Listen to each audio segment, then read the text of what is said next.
আসসালামু আলাইকুম এভরিওয়ান।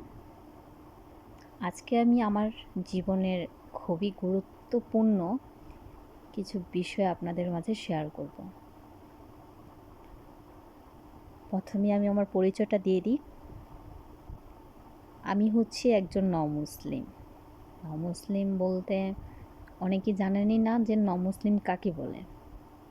নমুসলিম হচ্ছে আমি হচ্ছি সনাতন ধর্ম ত্যাগ করে ইসলাম ধর্ম গ্রহণ করেছি। আমার বর্তমান পরিচয় আমি একজন মুসলিম।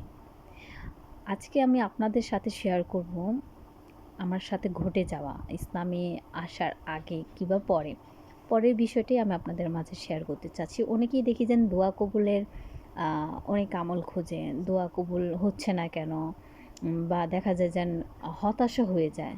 বিশেষ করে হাজব্যান্ড ওয়াইফ যারা আছেন, বিশেষ করে আমাদের মতো নারীরা যারা ধোঁকা খায় কিংবা দেখা যায় যে খুবই কষ্টের মধ্যে আল্লাহ তাআলার পরীক্ষার মধ্যে দিয়ে যায়, তারা আসলে অনেকটা ভেঙে পড়ে। তো আমি আমার লাইফে এমনও কিছু ঘটে গিয়েছে ইসলাম ধর্মে আসার পরে, আমি আসলে ওটাই আপনাদের সাথে শেয়ার করতে চাচ্ছি যেন আপনাদের আগামী দিন চলাফেরার জন্য কিংবা আপনাদের একটু সাহস জোগানোর জন্য আমার এই কথাবার্তাগুলো বলা।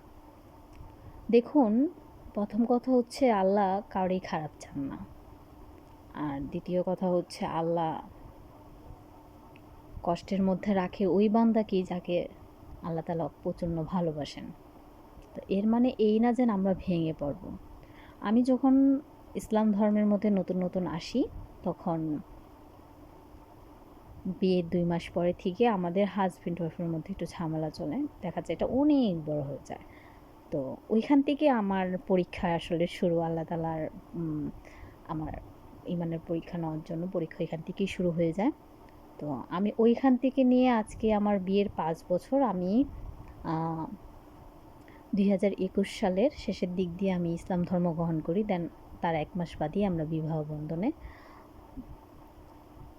বৈধ হই। তো তখন থেকে আমাদের মধ্যে ঝামেলা চলে, অনেকটা রাগারাগি। প্লাস আমি সব কিছু ছেড়ে দিয়ে আসি। আমার বাপ-মা, আমার ফ্যামিলি কেউই আমাকে মেনে নেয়নি। তো ওইখান থেকে আসার পরে আমার হাসব্যান্ড ছাড়া আমার আপন বলতে আর কেউই ছিল না, নেই। তো ওইখান থেকে আসলে আমার সফরটা শুরু।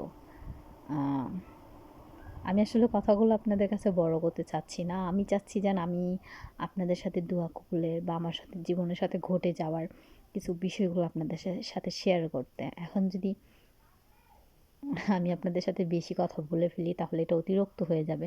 তবে যারা জানতে চান তারা অবশ্যই আমাকে জানাবেন। আমি আপনাদের সাথে বিস্তারিত সম্পূর্ণ ঘটনা খুলে বলব।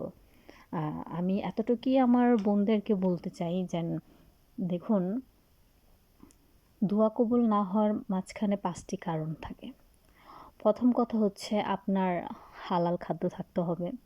দ্বিতীয় হচ্ছে হারাম সম্পন্ন কাজ আপনার ছেড়ে দিতে হবে। তৃতীয় হচ্ছে আপনার পুরোপুরি তাওয়াক্কুল আল্লাহ তাআলার উপরে রাখতে হবে। চতুর্থ, আপনি পর্দার মধ্যে থাকবেন। পঞ্চম, আপনি মিথ্যা কথা বা দেখা যায় যে আ আল্লাহ আপনার দোয়াটা কবুল করছে না, সেটাকে আপনি বলে ফেলছেন যে, "না, আল্লাহ আমার দোয়াটা কেন কবুল করছে না?" এগুলো দেন এগুলো থেকে আপনার বিরত থাকতে হবে। আমি এতটুকুই আপনাকে বলব যে দোয়া কবুল করার ক্ষেত্রে আল্লাহ তাআলার বড় কোনো আমল লাগে না। আল্লাহ তাআলা চান আমার বান্দা আমাকে খাস দিলে ডাকুক। আমার জীবনে অনেক বড় পরীক্ষা গিয়েছে। আমি অনেক অ্যাক্সিডেন্ট ভোগ করেছি। দেন আমার হাসব্যান্ডও আমাকে রেখে চলে গেছিল। আমার শ্বশুর-শাশুড়ি আমাকে মেনে নেয় নাই।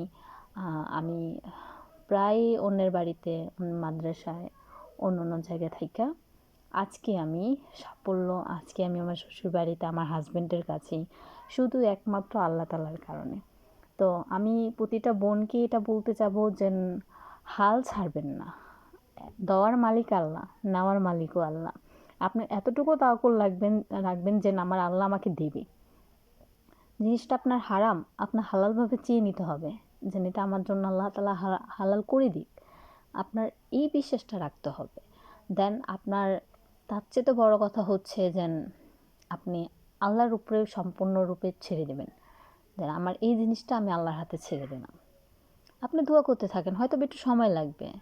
আমার প্রথম আমার প্রথম যখন আমার হাজব্যান্ড আমাকে রেখে দিয়ে চলে যায়, তখন আমার দোয়া কবুল হতে লেগেছিল 6 থেকে 7 মাস।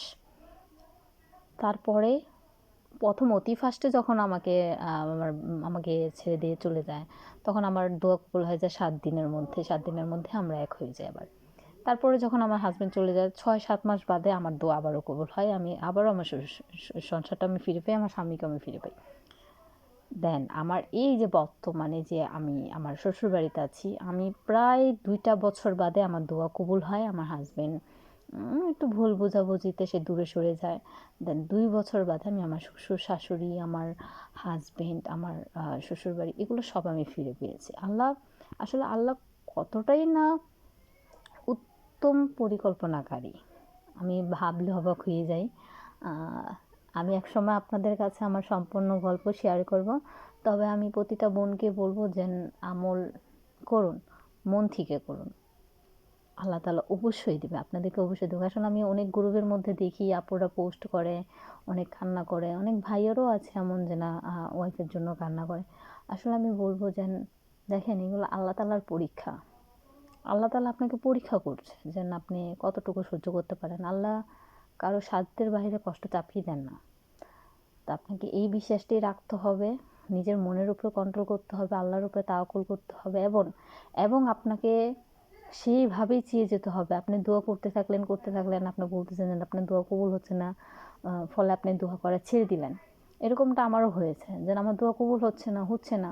আমি এক পর্যায়ে চিন্তা ভাবনা করেছি যেন আমি দোয়া করা বন্ধ করে দেবো। কিন্তু তখনই দেখা গেল যে তখনই আমার মাথার মধ্যে আসতো যে আমি যদি এখন দোয়া করাটা ছেড়ে দিই, আর এখনই যদি আমার দোয়াটা কবুল হয়ে যায়, আমি এই চিন্তাটা করতাম।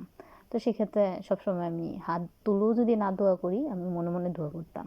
আর আলহামদুলিল্লাহ আজকে আমার দোয়া কবুলও, আমিও আমার কাঙ্ক্ষিত জায়গাটার মধ্যে আজকে আমি আছি। তবে আপনারা যারা জানতে চান, আমি একদিন আপনাদের সাথে শেয়ার করব আপনাদের মতামত অনুযায়ী। আজকের জন্য আসসালামু আলাইকুম, ভালো থাকবেন সবাই।